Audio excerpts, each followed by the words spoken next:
The Lapu-Lapu Day Festival in Vancouver was supposed to be a joyous occasion.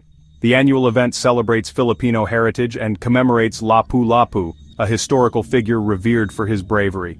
Families and friends gathered on that Saturday, April 26, 2025, to enjoy food, music, and cultural performances. Little did they know, their celebration would soon transform into a scene of unimaginable horror.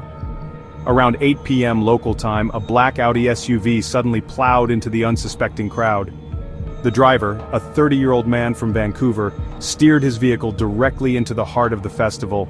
The impact was devastating. The joyful atmosphere was instantly replaced with screams, chaos, and the chilling realization of a nightmare unfolding. The aftermath was a scene of carnage. Bodies lay strewn across the ground, some still, others writhing in pain. Frantic cries for help pierced the air as witnesses struggled to comprehend the magnitude of the tragedy. The attack left 11 people dead and over 20 injured, some critically. The festival grounds, once alive with music and laughter, were now a grim tapestry of shock and despair. Eyewitnesses described the scene as something out of a war zone. One witness compared the car's trajectory through the crowd to a bowling ball smashing into pins. People were sent flying through the air, their bodies slamming onto the pavement. The air was thick with the smell of gasoline and the overwhelming stench of death. Panic and confusion reigned as bystanders rushed to help the injured. Some gave first aid while others desperately searched for loved ones amidst the chaos. The suspect, meanwhile, was apprehended by a group of festival attendees who bravely intervened. They held him until police arrived, preventing further bloodshed. Authorities quickly confirmed the suspect's identity, a 30-year-old Vancouver resident with a known history of mental health issues. While a motive remains unclear, police have ruled out terrorism as a factor. The suspect, whose name has not been released, is currently in custody. He awaits charges as investigators piece together the events leading up to the attack. The horrific attack sent shockwaves through Canada and the Philippines. Canadian Prime Minister Mark Carney addressed the nation expressing his deepest condolences to the victims and their families.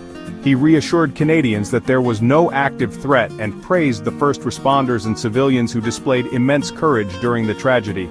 Philippine President Ferdinand Marcos Jr. also extended his condolences, expressing solidarity with the Filipino community in Vancouver. He directed Philippine diplomats in Canada to provide all necessary assistance to the victims and their families. The Philippine consulate in Vancouver has set up a hotline and is working closely with Canadian authorities to provide support and updates. The Lapu-Lapu Day tragedy has left a community in mourning. It has also sparked a conversation about public safety at large gatherings. While a risk assessment was conducted before the festival, it did not identify any specific threats. As a result, the presence of police barricades was deemed unnecessary. However, in the wake of the attack, authorities are re-evaluating security protocols for future events to prevent such tragedies from happening again. The Filipino community in Vancouver is devastated.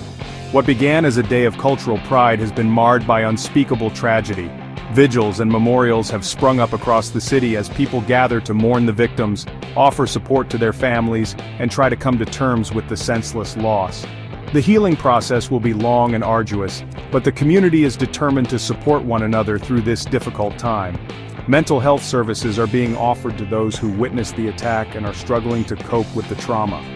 Fundraising efforts are underway to support the victims' families and provide for their long-term needs. The Lapu-Lapu Day tragedy is a stark reminder of the fragility of life and the importance of community. While questions remain about what led to this horrific act, the focus now is on healing, remembering the victims and working together to build a safer future. The outpouring of support from across Canada and the Philippines is a testament to the resilience of the human spirit in the face of adversity.